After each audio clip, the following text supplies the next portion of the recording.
Have you read this book yet? If you haven't, I really think that you should. It's literally telling you we are our own worst enemy, and we are. If you have emotions and you're really upset about it, give yourself 24 hours, max.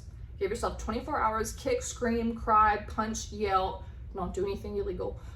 Do what you need to do.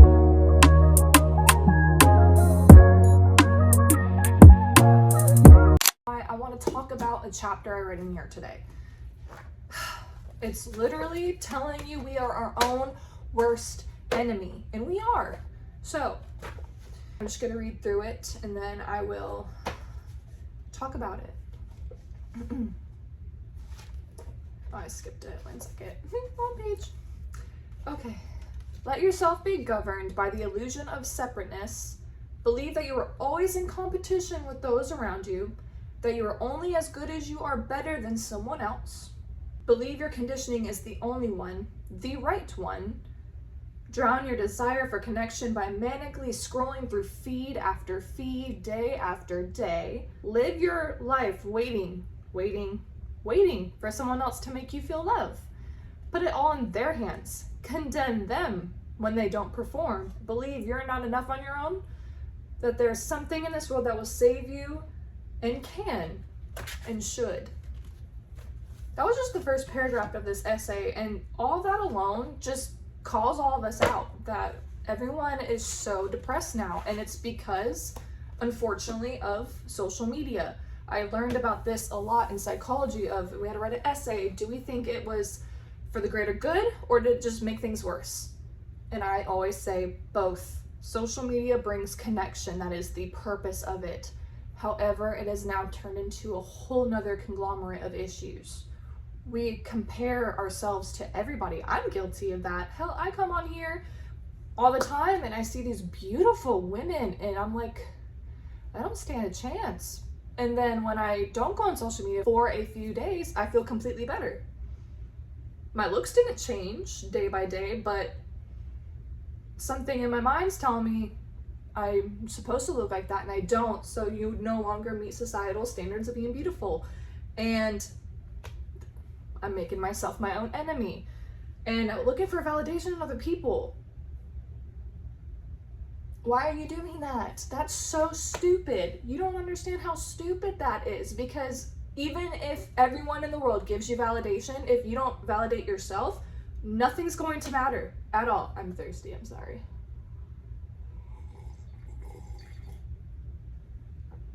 That's just crazy to me. All right, we're moving on to the next passage.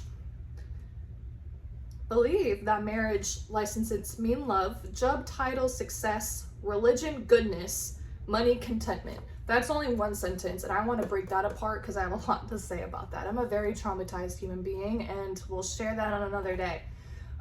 Marriage license means love. From my experience, I don't think it means love. It's just a agreement. Kind of like when you sign up for literally anything and you scroll past all the like important stuff and just say agree to terms and hit continue. I think that's what happens when people get married. They don't think about that it's going to get bad. There might be issues and updates, we'll call it, because we're human. We all evolve. We are 20 different people by the time we die, sometimes even more. 20 is being generous. People have so misconstrued the meaning of love, and I thought if someone did X, Y, and Z and bought me gifts, and that meant they loved me, and turns out they don't. They were just using it as a form of manipulation, but that, again, another story. Job titles mean success. Sometimes, yes. However, I think success is more internal than external. Like, when you die, are people gonna be like, oh wow, they were a good doctor, like, or a great pilot, or a fantastic lawyer? That's awesome, good for you. Can they say anything nice about you though? If not, I think you failed. Like, stop worrying about all the external shit and do your own thing. It's ridiculous. Religious goodness. I saw a quote. I think it was Anne Hathaway that said it, that speaks volumes on that. So it will say the person most covered in tattoos will be probably the nicest person you'll ever met. The people you would think would be complete crazy people, but it's actually the people that you would sit next to in church will judge you the most, the holier than thou, and I'll pray for you, and then they get in their prayer circle and gossip about you. And it's funny because those people are the ones that need God the most. For example, story time. I'll tell one of my traumas. I grew up going to a Pentecostal church, and if you don't know anything about Pentecostals, you have to have, they're very modest people. I'm not saying every Pentecostal is an awful human being. I'm just saying the experience I've had with some have been bad for me. I wore a skirt that was right above my kneecaps. I was maybe 13, 14 years old.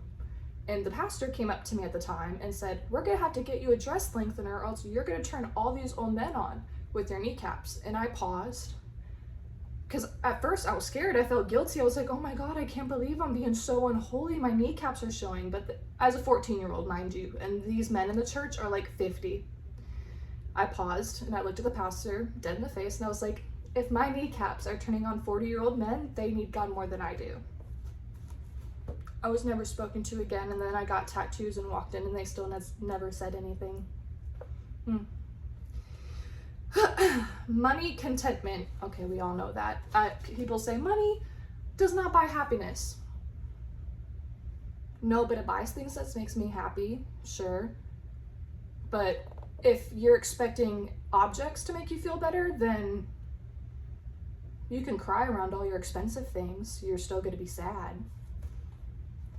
I'd rather cry in a Porsche than a Chevy though, so that's rude. Anyway, it's true, but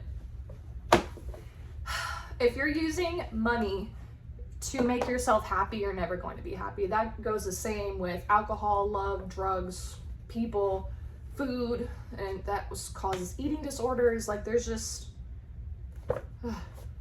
anyway. Don't let yourself feel anything other than what other people say it's okay to feel. How many of you do that? And why are you doing that? Why are you doing that? That is so uncalled for. Like, that just makes me mad. Because I've even done that. We are told this is how you're supposed to feel about a situation. If you act anything outside of it, your feelings are being too big.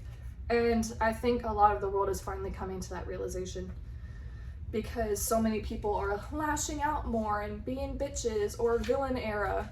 Yeah, it's because I'm finally expressing my feelings through my mind, not through your perception. We're gonna skip around a little bit. Ooh, let's just go to the last paragraph. Okay, let other people wash away the good parts of you. Call this being strong. Settle because you are afraid to choose. Call this being smart. Fight others so you don't have to face yourself. Resist and reject until it seems like everyone and everything is seeping under your skin and torturing you. Never realize your mind does the welding. Never realize that bit by bit you created the life you never really wanted with the pieces you never really chose. Essentially, stop letting people dictate your entire life. It's so draining and it's easy. It's 1000% easy. It's so easy to have someone tell you what to do, what to wear, what to eat, when to sleep. I love that. We're not children anymore. We need to grow up and take accountability and do things for ourselves. This is getting ridiculous. I'm speaking to me mostly because I've been through a lot and only did things because people told me to. People pleasing. That's a whole nother issue. Do not be a people pleaser. I know it's so easy to become one, especially because we learn that through our parents. I was the golden child, perfect grades, super smart, did cheer. I was perfect and shining child. But when I turned into a teenager, that's when I became a problem, because now I'm existing outside of this bubble that was created for me, and people are getting mad at me because I'm trying to figure out who I am without them narrating my story. I hate when people, you're so selfish.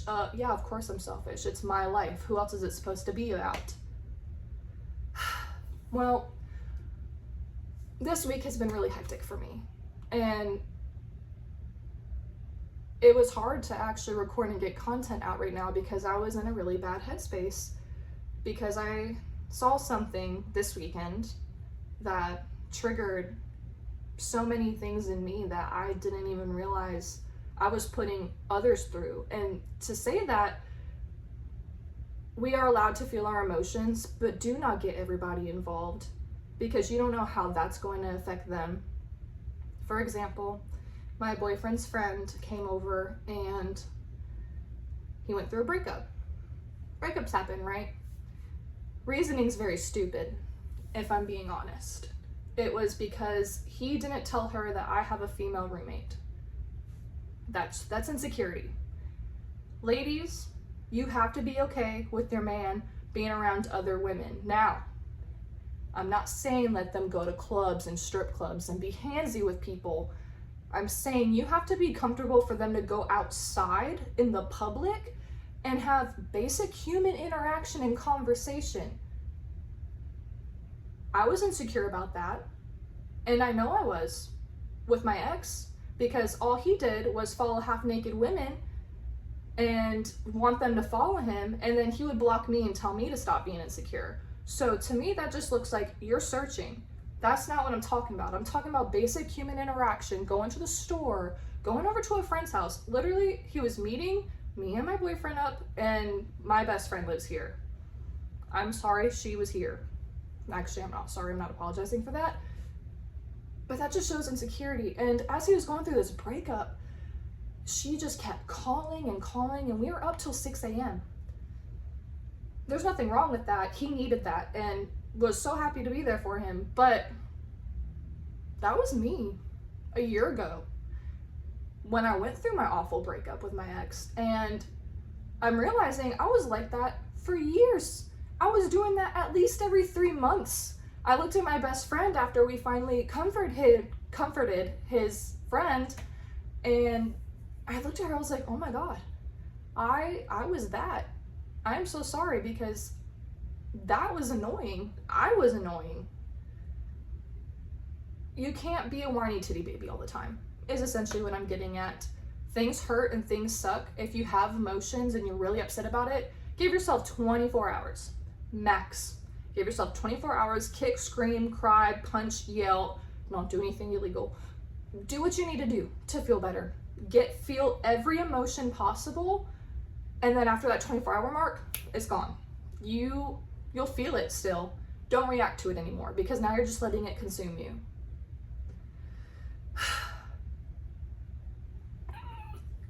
This is crazy. This book, I really do recommend reading it if you have not yet. It's beautiful. It already messes with my psychology brain, and there's so much more I want to say, but I'm already scattered from work. I'm just getting off of work. I'm exhausted still from this weekend. I have to have dinner. People each need to grow up, essentially. We need to stop being our own enemies. We need to stop also blaming other people for being the toxic ones because it takes two. It takes two to tango. So they were toxic because you were doing things to cause it and vice versa. Granted, some things are extreme. I'm not talking about the off-the-wall shit. We're not talking about that. I'm talking about generic everyday stuff that are people label everything as toxic now. Like, that's why I think marriage licenses does not mean love, and skipping to the agreements, agree. This video is a little all over the place. I apologize.